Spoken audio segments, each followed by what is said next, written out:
Bonjour.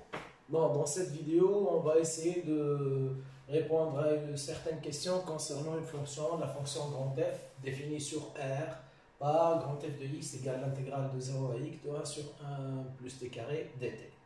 Donc la question a montré que grand F est une fonction impaire. Donc, avant de commencer à répondre à cette question-là et de répondre à la question de parité de la fonction, il faut justifier l'existence de cette fonction grand F. Et étant donné qu'on ne connaît pas la primitive de 1 sur 1 plus t carré, qui n'est pas une fonction usuelle, donc on aura besoin certainement de connaître la dérivée de grand F et travailler sur la dérivée de la fonction grand F. D'accord? Donc, je vais vous donner une petite remarque, mais ce n'est pas un théorème, ce n'est pas une règle, mais en général, F et sa dérivée sont en général de parité différente. Ce n'est pas un théorème, mais on va mettre ça devant nos yeux pour pouvoir répondre à cette question-là. Donc, je vais commencer maintenant par justifier l'existence de grand F et de calculer sa dérivée, puis on va achever le travail. D'accord? Donc, l'existence de grand F. La fonction qui est à t, on lui associe 1 sur 1 plus t carré. C'est une fonction définie continue sur tout R. Ah, je précise bien, on parle de continuité. Ça, c'est très important. D'accord? La fonction, elle est continue sur tout R. On ne peut pas parler d'une fonction définie par une intégrale sans parler de la continuité de la fonction petit f à l'intérieur de l'intégrale. D'accord? Et il faut que les bornes appartiennent à l'ensemble sur lequel la fonction petit f est continue. Je dis même pas l'ensemble, sur l'intervalle sur lequel petit f est continu. Parlant d'intégrale, on parle toujours d'intervalle. Donc, c'est pour cela, on peut dire que la fonction grand f, telle qu'elle est définie, l'intégrale de 0 à x, c'est une intégrale de a à x. Donc, c'est une primitive de 1 sur 1 plus t carré qui s'annule en a, qui s'annule en 0 aussi. Donc, grand f est sa primitive, c'est-à-dire la primitive de 1 sur 1 plus t carré, c'est une primitive sur tout R, étant donné qu'elle est continue sur tout R, qui s'annule en 0, étant donné que l'intégrale est une intégrale de 0 à x. Ça commence à 0 et ça se termine en x. Bon, quel que soit x supérieur ou inférieur à 0, c'est pas important. Mais c'est l'intégrale c'est la primitive qui s'annule en 0. Et par conséquent, la fonction grand f est bien définie sur tout R. Ça, c'est le premier volet. Plus important que ça, la fonction grand f est aussi dérivable sur tout R par sa définition. D'accord? Et sa dérivée, grand f' de x, 1 sur 1 plus x carré pour tout x appartenant à R. Maintenant, je reviens à ce que j'ai dit tout à l'heure concernant la parité. Vous savez très bien que 1 sur 1 plus x carré, c'est une fonction paire. Car si je remplace x par moins x, grand f' de moins x égale grand f' de x. D'accord? Donc, a priori, la fonction grand f' est une fonction paire.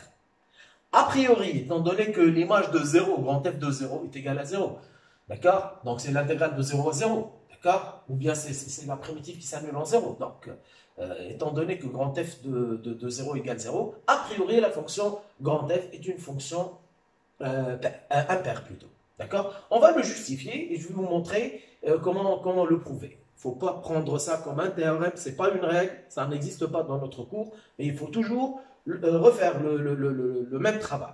C'est-à-dire, le schéma qu'on va choisir maintenant, on pose u de x égale grand f de x plus grand f de moins x pour tout x appartenant à R. Bon, bien sûr, lorsque grand f est défini sur tout R, ça résout pas mal de problèmes, c'est-à-dire la coexistence de x et de moins x dans l'ensemble de définition de grand f.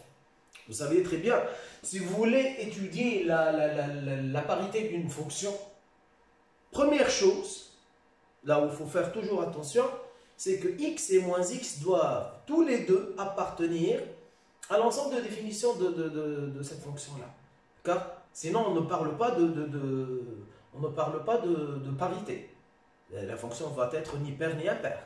Donc, l'ensemble de définition doit être un ensemble centré, si vous voulez, en 0. Comme R, par exemple, comme moins A, comme moins l'infini, moins A, union A plus l'infini. D'accord? Donc, je pars toujours avec un réel A positif. D'accord? Ou bien moins B, moins A, union AB, si vous voulez. Il faut que 0 soit le centre de l'ensemble de définition pour pouvoir parler de la parité d'une fonction. Bien sûr, R, il est centré en 0, donc on n'a pas de problème là-dessus.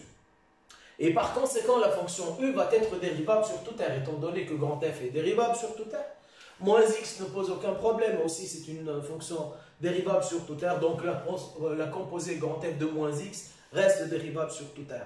Et U' de X va être grand F' de X, plus la dérivée de moins X qui vaut moins 1 fois grand F' de moins X, c'est une fonction composée, d'accord? Et voilà, donc c'est égal à 1 sur 1 plus x carré, moins 1 sur 1 plus moins 1 moins x le tout au carré, si vous voulez. Hein, c'est grand f' de moins x, qui vaut 0. Moins x au carré, c'est égal à x au carré. D'accord?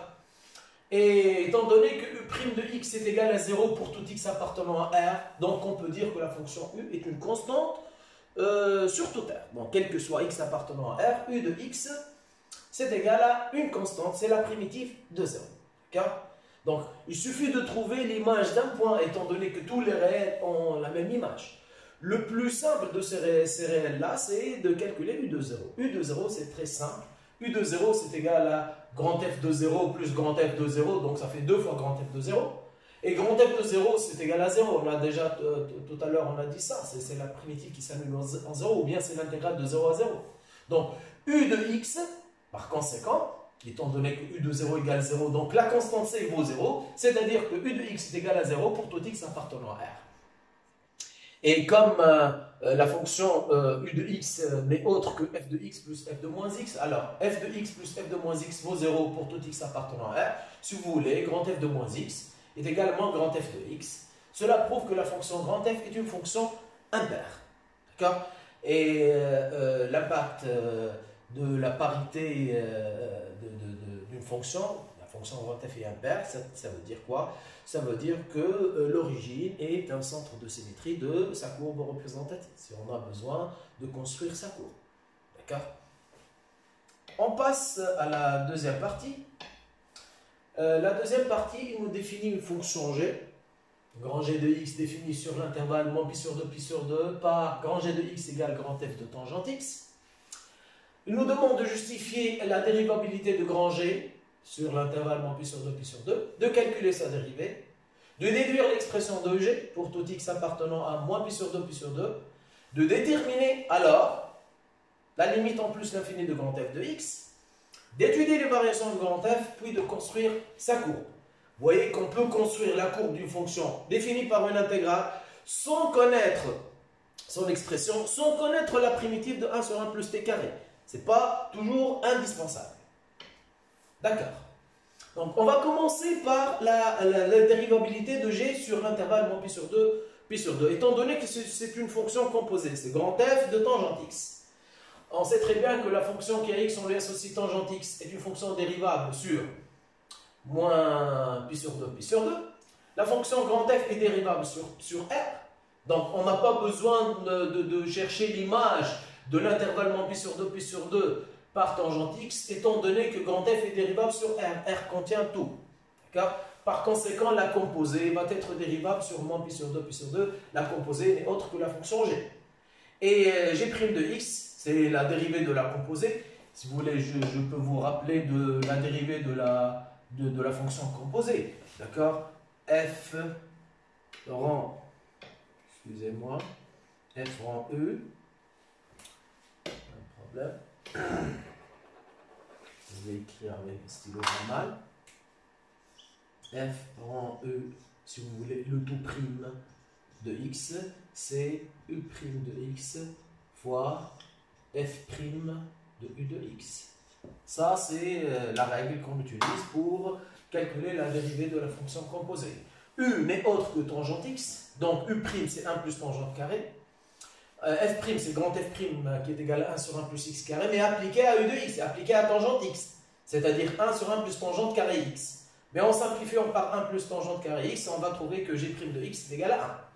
Cela nous mène à dire quoi? Maintenant, étant donné que pour tout x appartenant à moins pi sur 2, pi sur 2, g' de x égale 1, donc on peut dire que g de x est la primitive de 1, est une primitive de 1 si vous voulez. D'accord? Donc g de x est égal à la primitive d'un c'est égal à x plus une constante c. D'accord? Il suffit d'avoir l'image d'un point pour déterminer la valeur de c. Or, g de 0 est égal à grand F de 0, puisque tangente 0 égale 0. D'accord? Donc la constante c vaut 0. Et par conséquent, on peut dire que pour tout x appartenant à moins pi sur 2 pi sur 2, grand g de x est égal à x. Et j'ai juste une petite remarque ici. Regardez bien. Puisqu'on a montré que grand F de tangente x est égal à x, donc je peux dire que grand F est tangente l'une et la réciproque de l'autre, si vous voulez. D'accord? Donc l'une est la réciproque de l'autre. Donc si vous voulez, grand F est la réciproque de tangente x, si vous voulez. D'accord? Puisque sur l'intervalle moins pi sur 2, grand F de tangente x vaut x. D'accord? Je passe, ça c'est juste une petite remarque, je passe à la question suivante. Donc, pour déterminer la limite de la fonction grand F en plus l'infini, on sait très bien que la limite en pi sur 2 moins de tangente x vaut plus l'infini.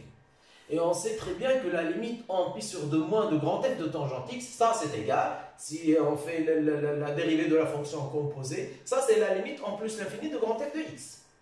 D'accord? Ça, c'est, si vous voulez, une première remarque.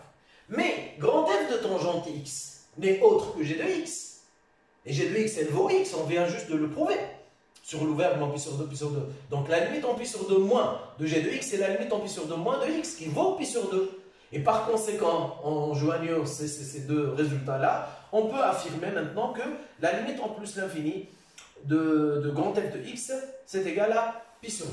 Et bien sûr, puisque la fonction grand F est une fonction impaire, donc on peut affirmer aussi que la limite en moins l'infini de pi sur 2 de grand F de x est égale à moins pi sur 2. Voilà, donc de cette manière-là, on a les limites. Et on fait un petit récapitulatif de la fonction grand F. C'est une fonction définie sur R. Sa limite en plus l'infini c'est égal à pi sur 2. Comme je l'avais dit, puis, étant donné que c'est une fonction impaire, donc la limite en moins pi sur 2 c'est égal à en moins l'infini c'est égal à moins pi sur 2. Grand F elle est continue et dérivable sur toute R, et sa dérivée on l'a déjà calculé, c'est égal à 1 sur 1 plus x carré est une quantité positive. Par conséquent, la fonction grand F est une fonction strictement croissante sur toute R. Et voilà, c'est un tableau de variation très simple, très banal. D'accord? Cela nous permettra de construire même la courbe représentative de la fonction grand F. Deux petites remarques pour interpréter ce qu'on vient de prouver comme résultat concernant la fonction grand F. Étant donné que l'image de 0 égale 0, grand F de 0 égale 0, ça veut dire que l'origine est un point de la courbe de la fonction grand F. Mais n'oubliez pas qu'on a prouvé que l'origine aussi c'est un centre de symétrie, c'est une fonction impaire. Lorsque le centre de symétrie d'une courbe est un point de la courbe, automatiquement ce point-là est un point d'inflexion. Étant donné que O est un centre de symétrie et aussi un point de CF, donc c'est un point d'inflexion. L'image de 0 égale 0, le nombre dérivé en 0 ça vaut 1, donc on peut même construire la tangente au point d'abscisse 0 à l'origine, hein, qui est la droite de l'équation y égale x. D'accord? Si on essaie de décrire l'équation de la tangente à la courbe de grand F au point d'abscisse 0. Les limites en plus l'infini et en moins l'infini, ça vaut pi sur 2 et moins pi sur 2. Donc y égale pi sur 2 et y également pi sur 2 sont deux asymptotes horizontales à la courbe. L'une au voisinage de plus l'infini, l'autre au voisinage de moins l'infini. Et voilà la courbe de la fonction grand F. Voilà, ça c'est la tangente y égale x, c'est la tangente au point d'abscisse 0. Ce sont les deux asymptotes horizontales, y égale pi sur 2 au voisinage de plus l'infini, y égale moins pi sur 2 au voisinage de moins l'infini. Vous voyez bien que c'est la réciproque de la fonction tangente x sur moins pi sur 2, pi sur 2. J'espère que j'étais clair, j'espère que la nouvelle technique vous plaise plus que l'autre. Je suis en attente de vos remarques, de vos suggestions. Je suis toujours joignable. Merci pour le suivi, si vous voulez. D'accord? À la prochaine vidéo, Inch'Allah.